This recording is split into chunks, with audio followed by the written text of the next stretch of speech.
dulu.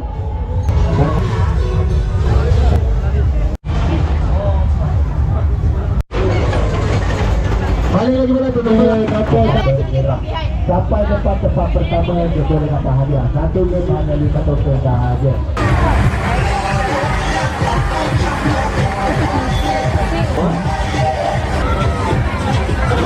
Nombor 1 hampir-hampir ya.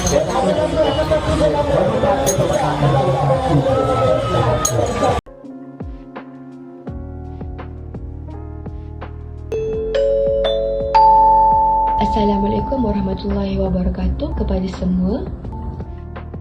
Di sini kami ingin menerangkan mengenai perniagaan funfair. Yang pertama, bentuk ataupun jenis perniagaan.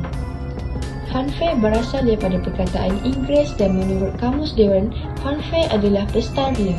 Sebagaimana biasanya funfair dibuat di suatu lokasi atau tempat untuk bersukaria. Selain daripada menyediakan gerai jualan barang-barang, disediakan juga pelbagai jenis hiburan dan permainan yang menawarkan hadiah-hadiah istimewa seperti rantai emas, jam dan sebagainya. Ia disediakan mengikut syarat-syarat yang telah diaturkan. Funfair kebiasaannya terletak di kawasan yang sangat luas dan hanya dibuka pada lewat petang sehingga awal pagi. Terdapat sesetengah funfair yang menggunakan bayaran masuk.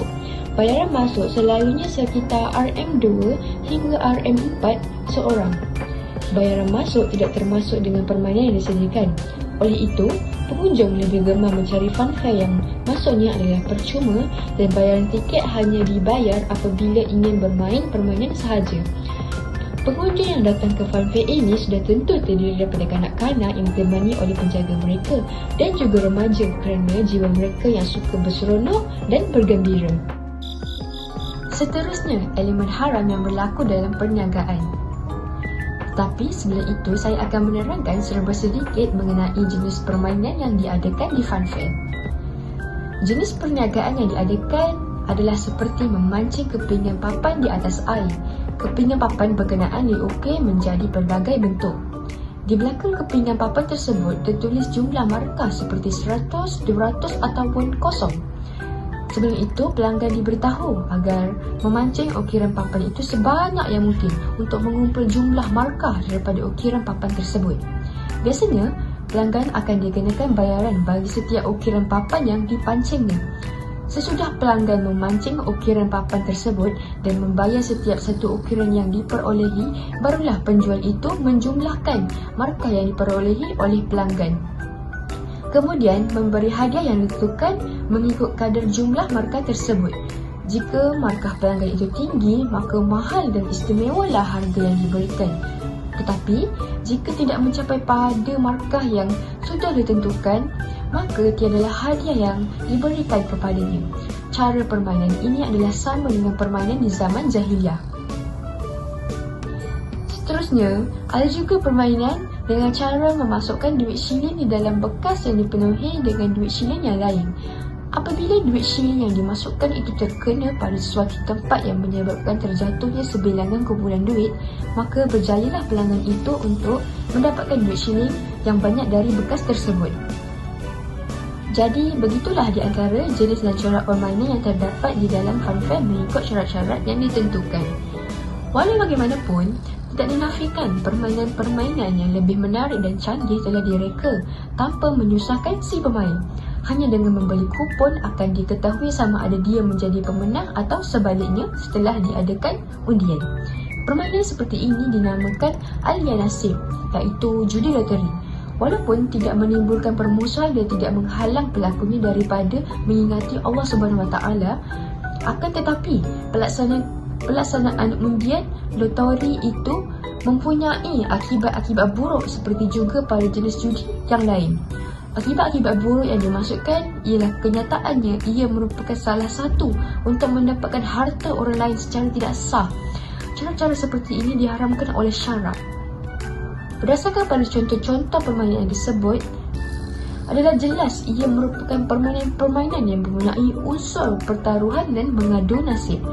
Jika dibandingkan dengan pengertian judi dan unsur-unsur yang ada pada judi seperti mana yang disebutkan sebelum ini, maka permainan-permainan seperti ini adalah termasuk dalam kategori judi kerana ia mempunyai unsur-unsur yang sama seperti judi. Seterusnya, saya akan meneruskan lagi pembentangan ini dengan bentuk perniagaan lain yang banyak terlibat dengan elemen haram tersebut. Apabila sesetengah restoran tidak memiliki menu dan tanda harga, jika ada menu sekalipun, terdapat gambar makanan dan minuman sahaja, harganya tidak disertakan. Maka pelanggan akan memesan makanan terlebih dahulu dan terdapat segelintir pelanggan akan berasa terkejut dengan harga jumlah bil yang mereka dapati selepas makan. Nak tak nak, mereka perlu membayar juga sebab dah makan, sudah menikmatinya. Hal ini terjadi disebabkan berlakunya gharar apabila pihak restoran tidak menyertakan harga sebenar sehingga menyebabkan keadaan ini melibatkan ketidakjelasan.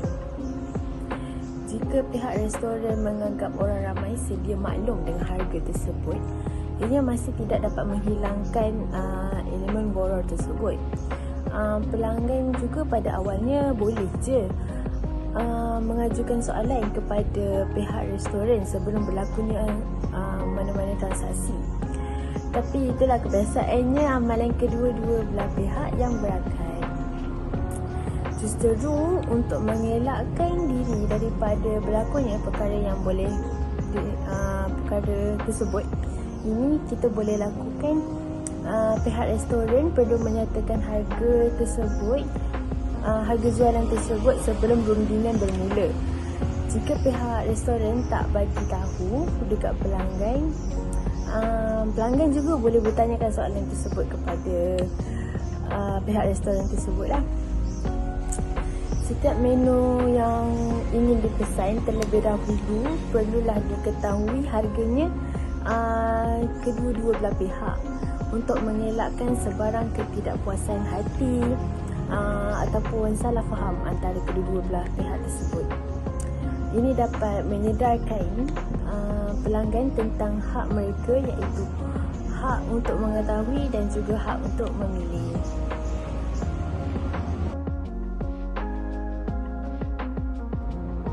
Dalam konteks Muhammadan yang berkaitan dengan urusan ekonomi dan kewangan Islam, terdapat beberapa prinsip penting yang membezakan perniagaan yang halal dengan yang tidak halal.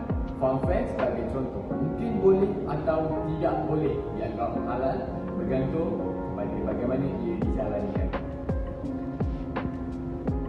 Dari segi unsur gharar, dalam perniagaan halal, semua transaksi mesti dilakukan dengan kejelasan dan tanpa unsur gharar. Pembeli dan penjual harus memahami sepenuhnya syarat dan hasil transaksi. Bagi perniagaan farm fair pula, permainan atau aktiviti yang melibatkan ketidakpastian seperti permainan yang peserta tak pasti jika dia menang atau kalah. Contohnya draw machine, kawat itik dan lucky draw yang juga boleh dikategorikan sebagai gharar adalah dilarang dalam perniagaan Islam. Dari segi unsur maisir, iaitu perjudian, perniagaan halal sama sekali tidak boleh melibatkan unsur perjudian. Semua transaksi mestilah berdasarkan usaha dan risiko yang ada tanpa unsur pertaruhan yang berlebihan. Ini kerana perjudian merosakkan keseimbangan kewangan seseorang dan boleh membawa kepada hutang dan kebergantungan pada nasib. Bagi perniagaan farm fair pula, terdapat banyak permainan di mana peserta dikehendaki membayar sejumlah wang untuk mencuba menangi hadiah. Contoh mudah ialah permainan seperti baling telur ke botol, lempar bola untuk menjatuhkan objek dan memutar roda untuk menentukan hadiah. Permainan ini amatlah dilarang sama sekali dalam Islam kerana ia sama seperti perjudian di mana seseorang membayar wang dengan harapan untuk menang tapi tidak ada jaminan untuk mendapatkan ulangan.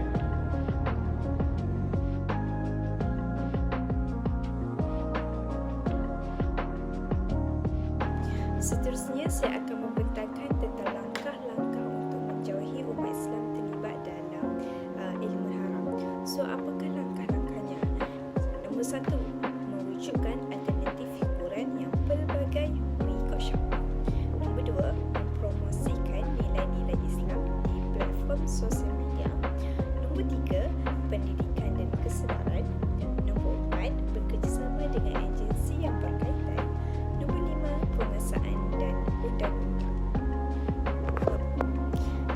pendidikan dan kesedaran tu macam mana? So, kita boleh mengadakan kempen kesedaran tentang hukum masyir dan aplikasi moral serta sosialnya. Jadi, ini boleh dilakukan melalui ceramah, seminar dan program pendidikan di sekolah-sekolah atau kolej atau komuniti. Selain itu, mewujudkan alternatif hiburan yang pelbagai mengikut syarat. Macam mana tu? So, kita boleh mewujudkan alternatif hiburan yang tidak melibatkan unsur judi.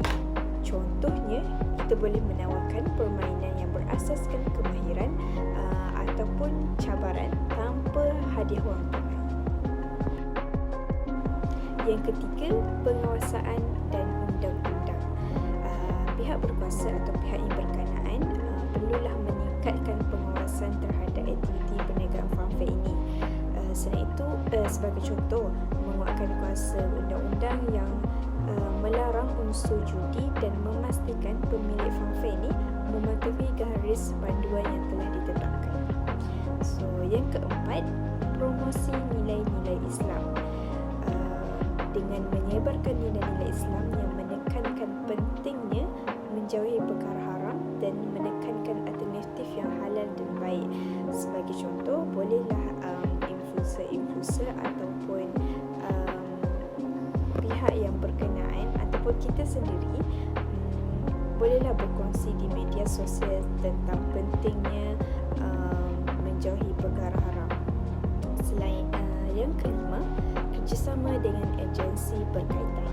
So, kita pihak berkenaan bekerjasama dengan pihak berkuasa agama dan kerajaan untuk membanteras aktiviti yang melibatkan malaysia dalam fanfare, termasuklah memantau lesen perniagaan.